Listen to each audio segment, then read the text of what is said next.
Welcome to Mind Psychology Daily, where we delve into the mysteries of the human mind. Today, we're going to explore one of the most fascinating and complex topics in psychology, the unconscious mind and hidden desires. But before we begin, let's ask ourselves a question: what if everything you thought you knew about yourself was just a mere illusion? What if there were forces at work beneath the surface of your awareness, shaping your thoughts, feelings, and behaviors in ways you couldn't even imagine? This is the territory that Sigmund Freud, the father of psychoanalysis, spent his career exploring.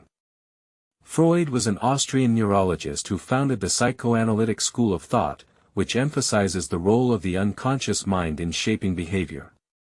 He believed that our unconscious thoughts, feelings, and memories are the primary drivers of our behavior, and that by exploring these hidden forces, we can gain a deeper understanding of ourselves and the world around us.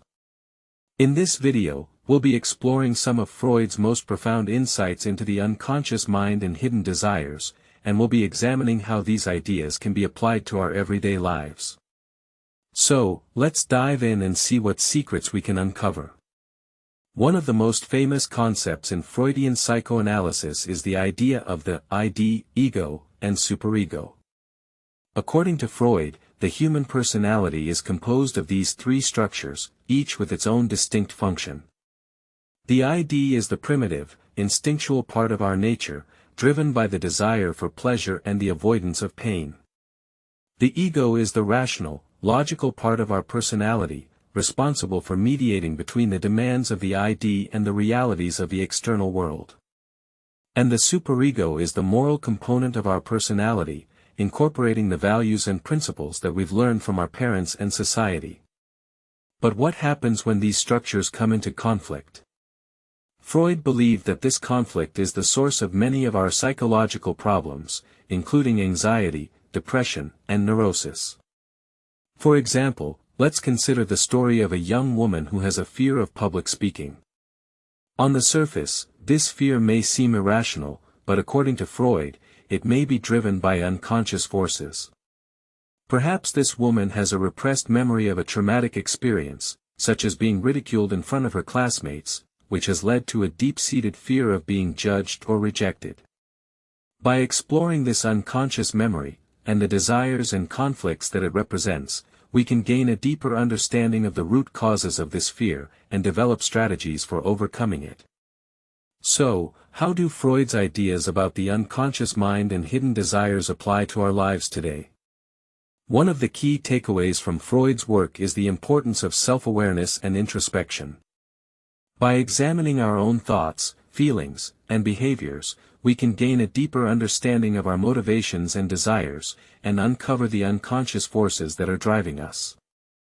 This can be a powerful tool for personal growth and transformation, allowing us to overcome phobias, anxieties, and other psychological problems.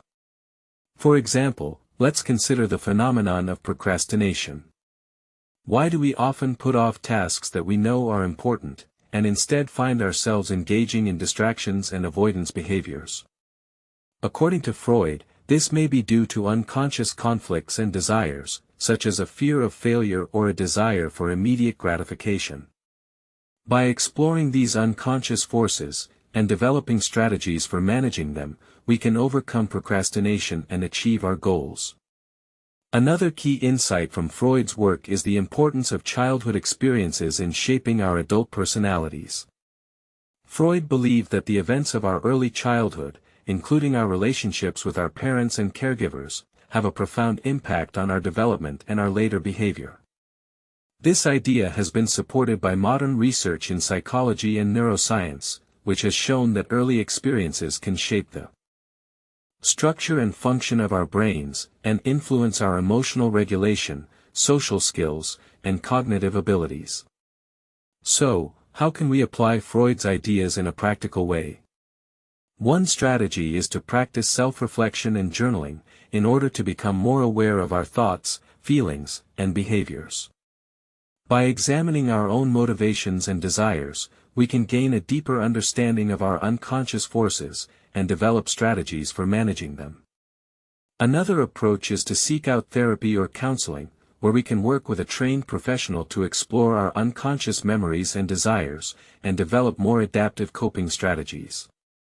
Additionally, we can apply Freud's ideas in our relationships with others, by being more aware of our own emotional needs and boundaries, and by seeking to understand the unconscious forces that may be driving the behavior of those around us. For example, let's consider a situation where a friend or family member is acting out in a way that seems irrational or destructive. By applying Freud's ideas, we can see that this behavior may be driven by unconscious conflicts and desires, such as a need for attention or a fear of abandonment. By responding in a compassionate and empathetic way, we can help this person to feel heard and understood, and to develop more adaptive strategies for managing their emotions and behaviors.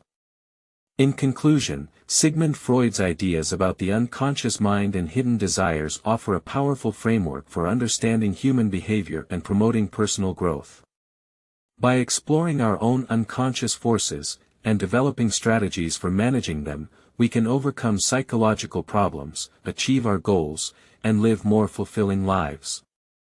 Thanks for joining us on this journey into the depths of the human psyche. If you found this video insightful, please subscribe to Mind Psychology Daily for more content on psychology, mindfulness, and personal growth. Don't forget to hit the notification bell, so you can stay up to date on our latest videos. And if you have any questions or topics you'd like to discuss, please leave them in the comments section below.